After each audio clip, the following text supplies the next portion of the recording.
এরকম উসমান হাদি একজন চলে গেছে। আমি মনে করি প্রত্যেকটি ঘরে ঘরে একজন করে উসমান হাদি জন্ম নেবে, ঠিক কিনা জুড়ে বলেন। শত্রুরা যেন মনে না করে উসমান হাদিকে বিদায় করে দিয়েছি আর বাকিরা এমনি চুপসে যাবে না। প্রত্যেকটি ঘরে ঘরে ঈমান তাজা করে দেশের জন্য লড়াই করবে মায়ের দামাল ছেলেরা, ঠিক কিনা জুড়ে বলেন।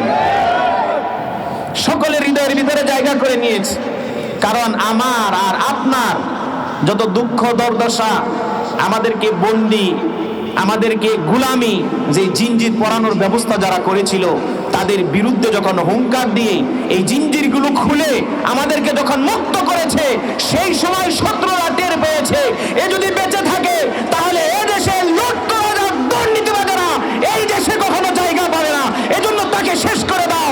আর তারা রাজত্ব করার জন্য উঠে পড়ে লেগেছে, ঠিক কিনা জুড়ে বলে। শরীফ ওসমান হাদি নাম শুনছেন তো? জোরে বলেন না, শরীফ ওসমান হাদি বেশ কয়েকদিন আগে মাথার মধ্যে পিছন দিক থেকে গুলি করেছিল।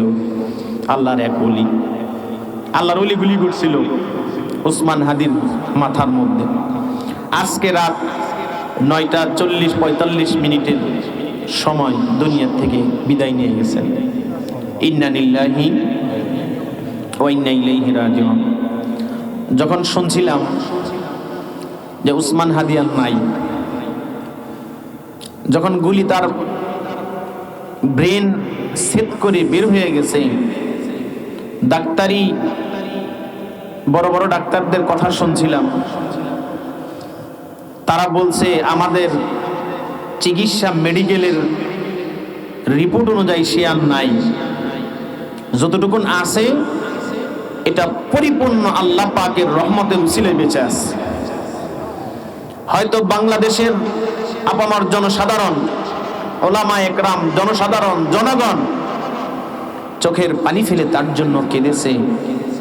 এই জন্য হয়তো বা আল্লাহ পাক তাকে এই কয়দিন বাঁচিয়ে রাখছিলেন। কিন্তু মেডিকেল সায়েন্স বলে সে সেদিনই শেষ।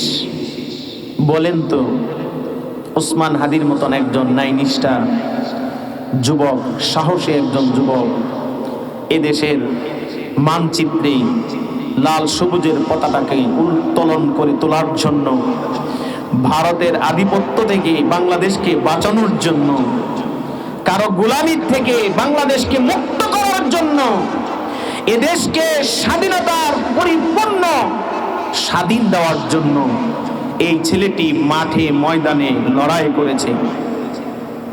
তাকে দমায়ে দেওয়া হয়েছে, তাকে চক্রান্ত করে তার মাথায় গুলি ঢুকায় দেওয়া হয়েছে। এজন্য কি এই দেশ ওই শত্রুদের হাতে আপনারা লিখে দিবেন, তুলে দিবেন? এরকম উসমান হাদি একজন চলে গেছে। আমি মনে করি প্রত্যেকটি ঘরে ঘরে একজন করে উসমান হাদি জন্ম নেবে, ঠিক কিনা জুড়ে বলেন।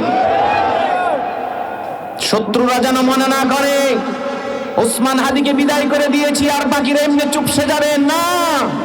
প্রত্যেকটি ঘরে ঘরে ঈমান তাজা করে দেশের জন্য লড়াই করবে মায়ের দামাল ছেলেরা, ঠিক কিনা জুড়ে বলেন। আজকে উসমান হাদির জন্য আমাদের কষ্ট হয়, আল্লাহ পাক তাকে শহীদ হিসেবে কবুল করে নিক, সকলে বলে আমিন। সে একজন মাদ্রাসার স্টুডেন্ট ছিলেন, ঢাকা বিশ্ববিদ্যালয় থেকে ভালো একজন মেধাবী স্টুডেন্ট।